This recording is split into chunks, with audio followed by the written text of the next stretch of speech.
Hockey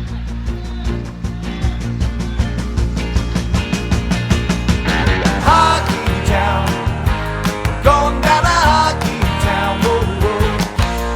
Hockey town,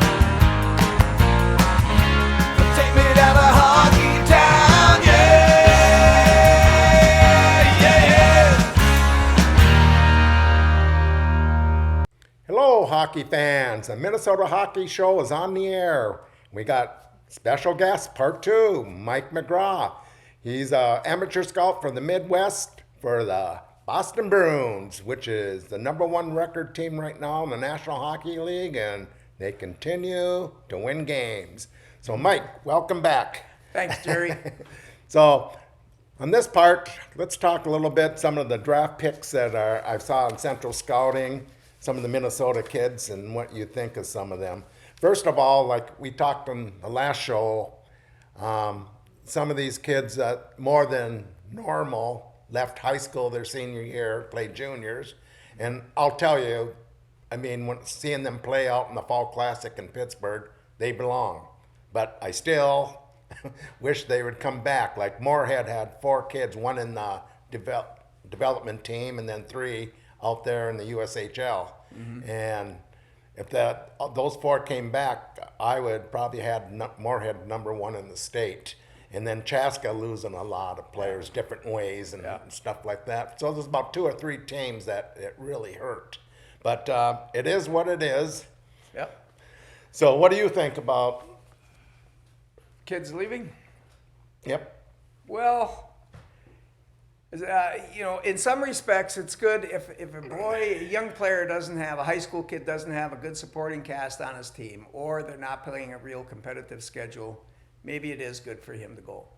There are a couple things I think that people have to take into consideration. One is the physical size of a young person, strength. But more than that is the mental makeup. Are they ready to go there and compete like that? I mean, that's a tough job when you go to juniors. You're playing 56 or 60 games, whatever it is now. You're on the road, you're on those bus trips. That's a tough way to learn how to play the game. And some people say, well, Minnesota kids, Mike, are too protected. The high school league is too easy. You don't have travel, you don't have this, you don't have that. But what the high school league does have is they have coaches that have a pretty good understanding of how kids mature, #1. And #2, if you're good, you have the puck on your stick all the time. Every situation, you're the go-to guy. That's how you learn how to be the go-to guy. You don't learn how to be a go-to guy sitting on the bench playing 4th line minutes. Yeah, I could see some of the kids staying in juniors if they fit. And like this here, they did fit, but here's the problem I have. They fit, and all of a sudden they have a bad game. The USHL especially, that's a big business. Yep. And if they're not winning, the fans aren't coming. So if this kid has a bad game, and he's a young kid, because there's a lot of 20-year-olds playing this game too, 19 and 20s. There's probably 5 or 6 on every team. I mean, 5 19s and 5 20s. But once they have a bad game, they could be not dressing or drop from down to the 3rd line. So my belief is, if you're not top gun in Minnesota high school, I don't see how you can be top gun in the USHL. Even the North American now, the first 2 lines are very compatible with the USHL. Then it drops, I think. But you can't do any good watching the game with your street clothes on or playing 3rd or 4th line. No one's going to get any looks on you because your shifts are short. Even if you get out there, and you're not playing any special teams. And that's really the part of it that's so hard. I think that parents don't realize, and kids don't realize. Well, they say, well, I'm in the USHL. Yeah, you're in the USHL. But if I walk into a rink and I sit down to watch a kid play, and he's not on the ice, and he's playing very sparingly, that tells me an awful lot about how the coach sees him and how he sees him play in a game. That tells me that, hey, this kid may not be ready. He's not as good as what he was advertised as. Right. Well, this year, the kids that left early, there was a lot of good D, and they, like I said, they belong out there in the USHL. But high school, boy, this is one of the lowest base of defensemen I've seen in a long time this year. I mean, you got 2 on your draft list, I think. That kid from Eden Prairie, what's his name, Corn? And Cheslock from Rogers. I mean, outside of that, there's not much there. No, it's amazing at how these things run in kind of streaks. Like for 2 or 3 years, you'll have nothing but really good defensemen. Then another period of time, you have nothing but good forwards. And that seems to be what we're going through right now in Minnesota. It doesn't mean because, Central Scouting only has a couple of those kids on their list that there are not a couple other guys that are getting some looks from teams. And I think there's a lot more juniors out there now Oh, yeah.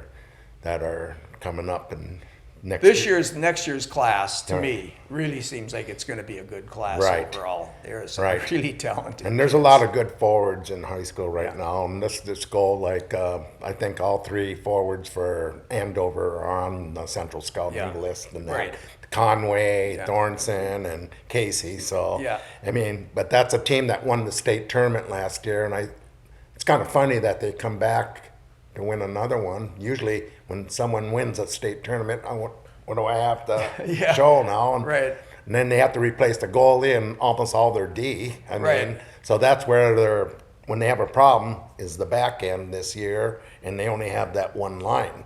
And the second line, I mean, they're getting their playing time that sooner or later they're going to be good, and it's a well-coached team, so don't be surprised they're back in the state tournament and playing when that line's on. They're hard to beat. The old Thorson boy, he has eyes like I don't know what. He sees the ice. Smart. His hockey instincts are so good. Right. And he competes so hard.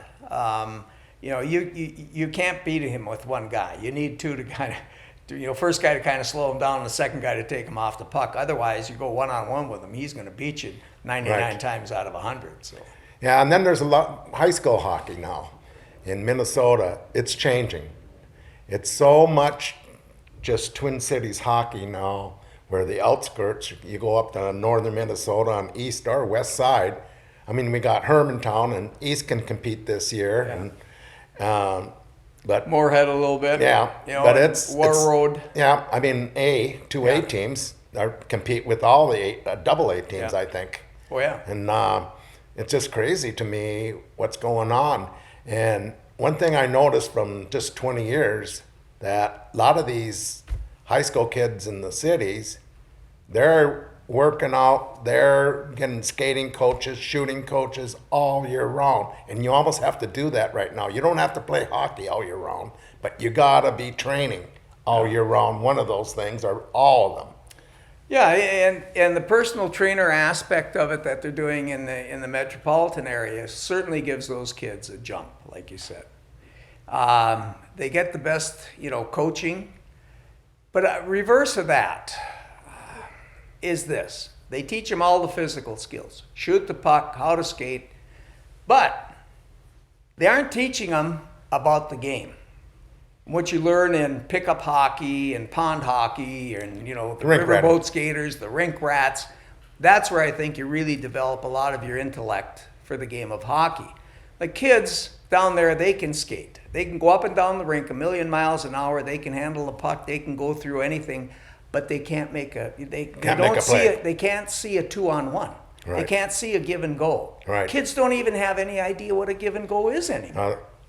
But some of the smart players can still see it. You can see some, like there's a kid up in War World that I really love, and he sees the play, but he'll pass the puck, and he's not a big goal scorer, but I think he can be a goal scorer too if he wanted to. But he passes the puck more, and I'll tell you what, it's going to be a great for UMD. I think there's a good chance he's coming right in too. I think. I wish he would just play a little 1 year juniors, but.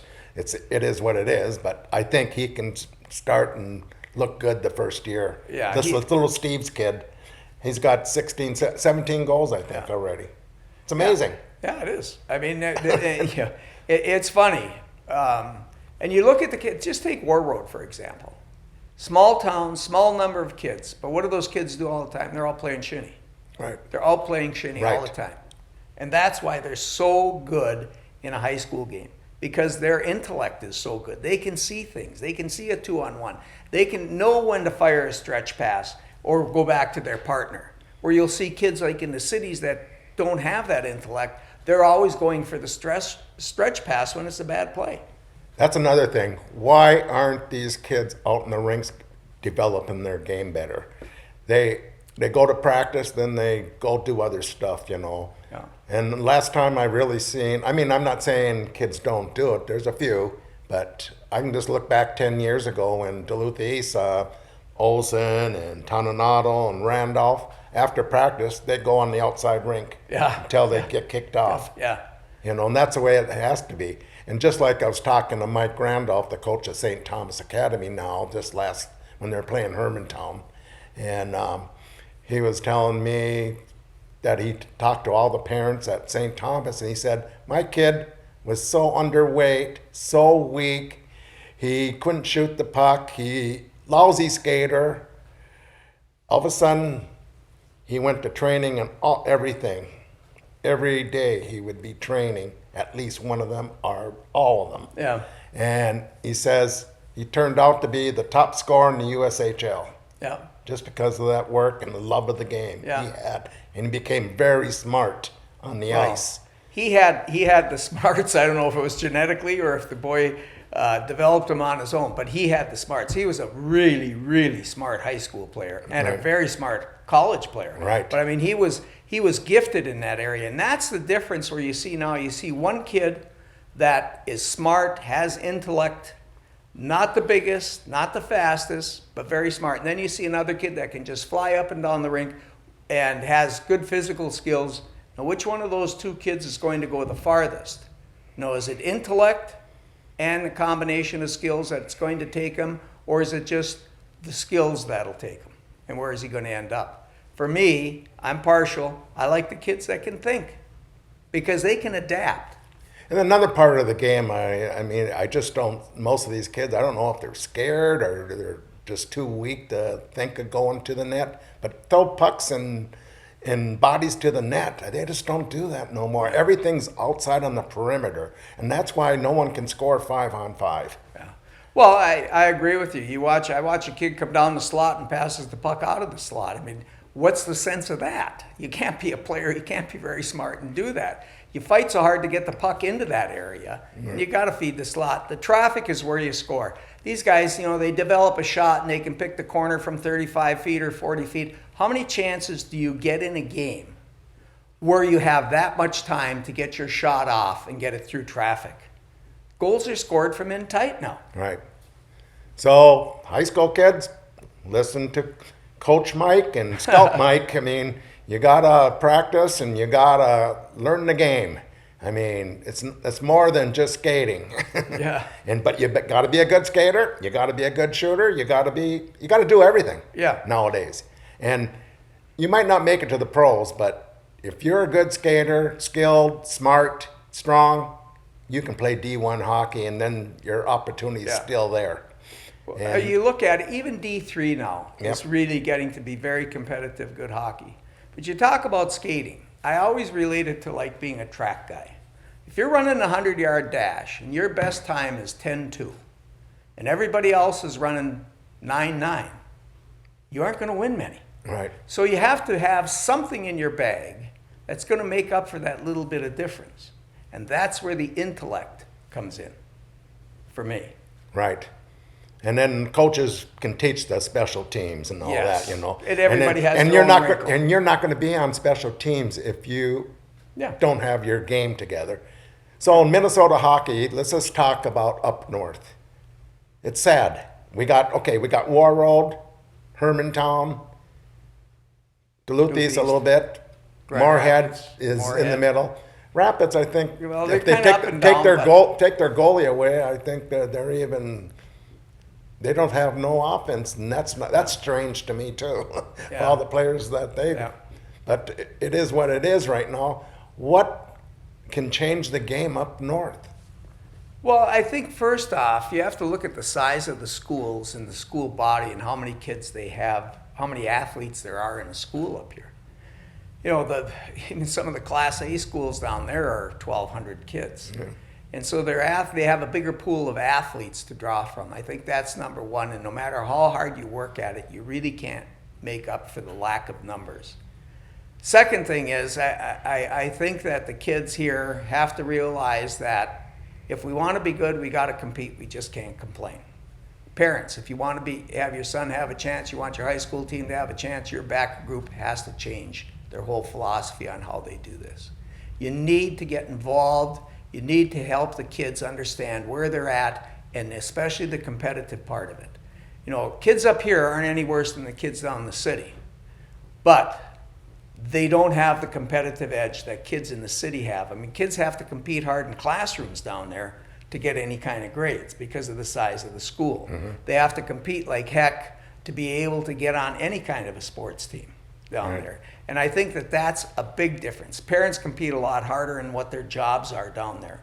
And that part of it is, that's a leg up for them. But no matter, I've been around a long time, Jerry, and I just don't see how we get past the numbers thing. I don't understand that. I don't know what you can do to get past the numbers. Well, another thing, and the game has changed so much that we all know that the private schools, they have to recruit. People, they recruit. Well, they have to. They don't have a feeder program. If they don't have a feeder program, where are you going to get them? Yeah. Hockey players just are going to show up.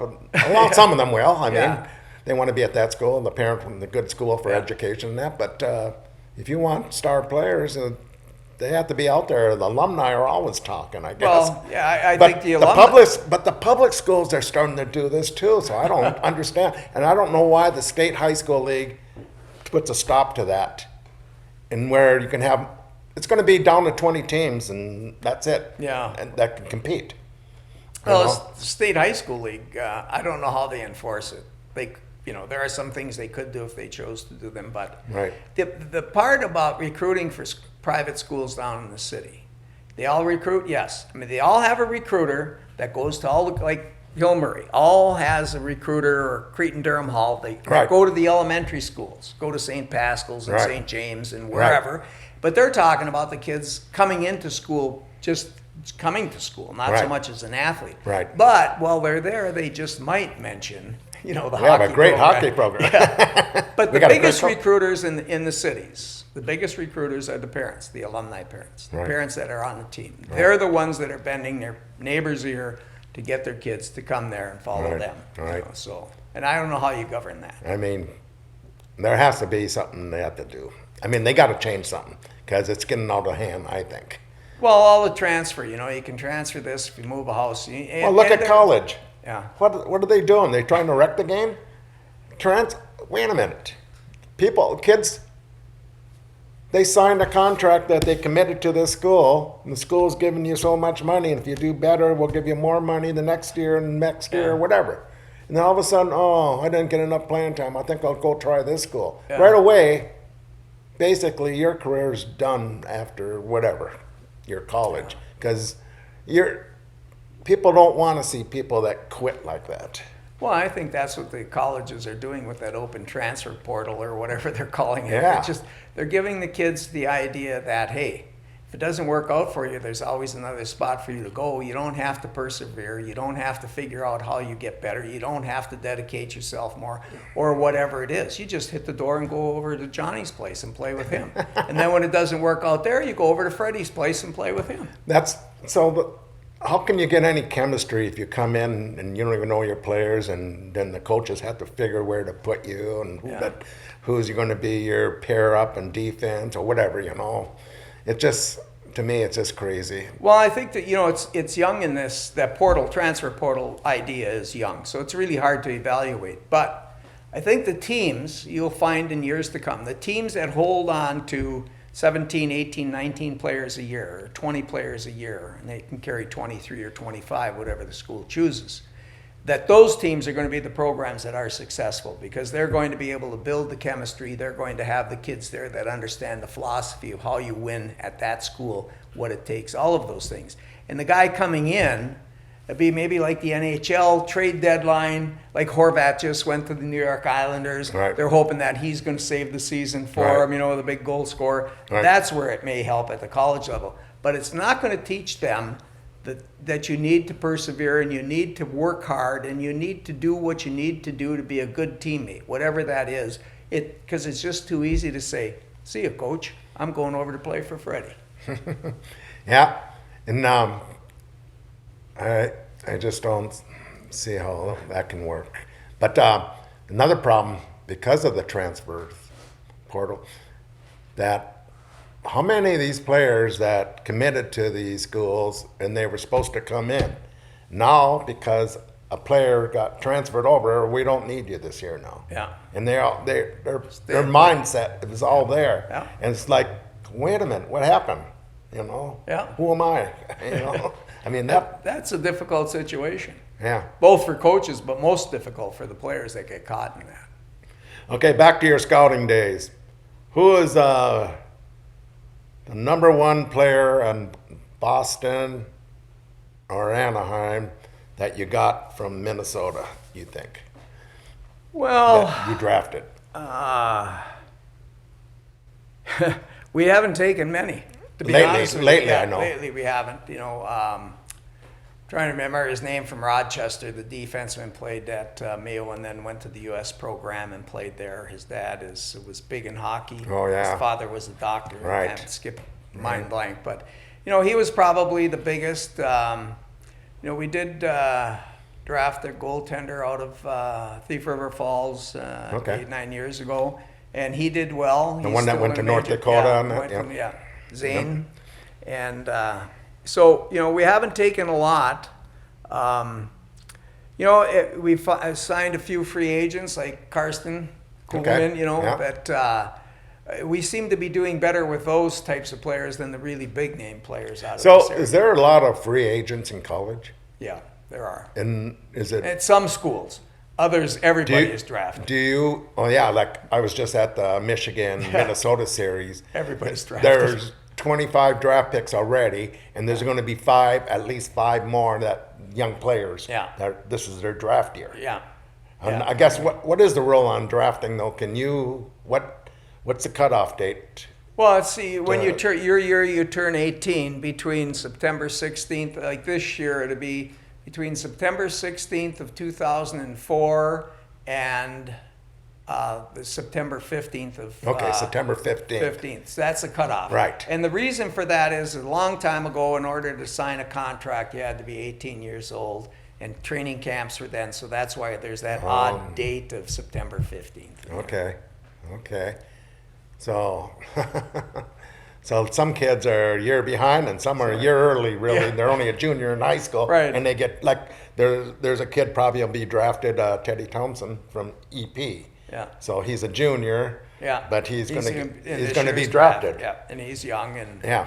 And that, you know, those things also play into it when you're looking to draft a kid. You know, where does he fall in the draft range? Does it make a difference? And sometimes it does. Right. So, who do you like in Minnesota this year for draft? I mean, if your team had a chance to draft them, Well- no matter what position or where Yeah. in the draft that you would like to pick up and develop. Well, I mean, I really can't say. Okay, But I okay, mean, you know, okay. it's the usual Yeah, list. I'll right. say this: it's the usual list. It's what Central Scouting has put out, plus a couple others. All those kids that are on Central's list, in my opinion, have, especially Minnesota kids, have a chance of making it. There are a lot of kids that are kind of flying under the radar a little bit this year too. So Yeah, I was kind of surprised that Central Scotland has this Oliver Moore up that high, being he's not the biggest guy. no, but he's played well for the Yeah. U.S. team. Right, He's I seen him played- out there played in the really fall, well. so he must Yeah. be doing better. Even. Yeah. But I know Charlie Stramble that plays for Wisconsin. Yeah. He's a big. I saw him in ninth He's a grade, and I big thought body. this is the real deal. Right Yeah. then, I knew that kid develops anymore. He's going to make it. Yeah. And then the guy I really loved, and I still don't know if forwards his place is Danny Nelson, Yeah, Maple from Grove. Maple Grove. I mean, I thought he played so good on defense. He can make a mistake and put his stick over the people and get that puck back. Yeah. I mean, he makes a bad mistake in that, but Yeah. I like that. And I thought his brother is a great player and he's going Yeah. to play Notre Dame, I think. Yes. And his brother I thought was good, but this kid's better, you know. And there's another Rosemont kid. Yeah. I've seen him. He has a lot of offense opportunity, but I'm really curious about this little rink rat kid up in War World. Sugarby? Yeah. Yeah. He might go earlier. He might. You never know in the draft. I will say this about him. He is the best kid I've ever seen at stealing the puck from somebody. His stick is so quick, and he knows just when to tap the guy's stick, which way to tap it, lift it, bang it from on the left side or the right side, and he steals the puck. He's like I don't know what. It's like a magnet out there. But he's pretty small weight-wise. He's got to gain the pound, and he has to do everything you're supposed to do, and he will. Well, He will. They're high school kids. yeah, but look back a few years, and they were saying the same thing about T.J. Oshie. Yeah. And he just beat his record for scoring up there. Yeah. That's amazing. And TJ's had a fairly good Yeah. pro career. I still remember playing against the Russians on the penalty shot. Penalty that was shot. a great rule when Yeah. he can go back and back and back, and like 13 everyone is times or amazed. No whatever. one else is going out there. Yeah. Just it was the most amazing thing Yeah. I've ever seen in hockey, I think. How do you ever invent them? Well, by the way, did you ever meet Bobby Hull? No, never did. Never did, huh? Met his I son. did. Yeah. Okay. Never met Bobby. Well, I was fortunate enough to meet Bobby Orr, though, a few yep, times. yep. R.I.P. for Bobby, Yeah. man. He was probably the best slap shot player Oh. forward. And I don't know how goalies can play without a mask when he Yeah. was playing. No. I just No. went. I saw games and what the hell is Gump Worsley not wearing a mask when that shot's going Yeah, over? and that's when they first started curving sticks. Remember that? Yeah. And the slap shots are going all over the place because the guys had no Right. idea how to control it coming off that curved Right. stick. Yeah. So there's a lot of work to be done in Minnesota hockey to get this back where it's more even, more competitive teams and that. And what'd be your number one thing to try? Well, Starting the youth are, like Well, Pee-wee's, yeah. Squirts and that. somehow I would like to see them develop a system where you need to get away from the traveling as much as you do, that you have weekends where you get 8 or 10 teams that go to one town. And then you get 3 weeks at home where you're working on games and practice or whatever, and then you all get teams going to another area. So that you're not just, like teams from the cities. They come up to Duluth, they play in the Duluth tournament, and it's Lakeville South playing Lakeville North. That isn't what develops anything. Right. You have to have the kids, especially from the north, the people up here in Minnesota hockey, have to pound the table and say, we need you to help us. We need you to develop a better format for playing these tournaments, and we need to be paired against the southern teams every time we go. We don't want to play, War Road does not want to play East Grand Forks. Hibbing Right. does not want to play Right. Duluth. Right. Duluth wants to play somebody down in the That was the cities. greatest thing in the state tournament. Big school, little school, Yeah. North school, South It's school. cool. You know, Yeah, that's but to me, that's how they would solve part of the problem, is that you have to have kind of like little mini tournaments all over the state, and it has to be paired up outstate, in-state, and you have to have those teams play against each other. It's just like the area west of the Twin Cities, Litchfield, Dassel, Cokato, Orono, those that are out there are trying to get better. They need to have more competition against those, Right. the haves. And Competition. right now, in my opinion, the haves in the state are being very selfish. They're not giving the opportunities to the have-nots right now. right. Well, thank you, Mike. You're not going to be doing the state tournament this year, I heard, for the KASTC, Yeah. Channel 45, I think, Yep. down in the 17 cities. years. Yeah, you did a great job there, and that's Thank you. a lot of. If you're not a hockey person out in the rink all the time, everyone knows Mike at the rink. But seeing him on TV when they watch state tournament, everyone knows. What do they used to call you, The Mr. professor. The Professor, Quick Draw? Yeah, a little bit Someone of said everything. Mr. Magoo. Someone Yeah, told me, yeah, and what yeah. else? There's a lot of Yeah, names. there- You got a lot of names over the years. You must have lived a long time. Yeah, I answer to them all. Okay. Well, thank you, Mike McGraw, head scout for the Midwest for the Boston Bruins. Thank you very much. Thanks, Jerry. See you at the rink.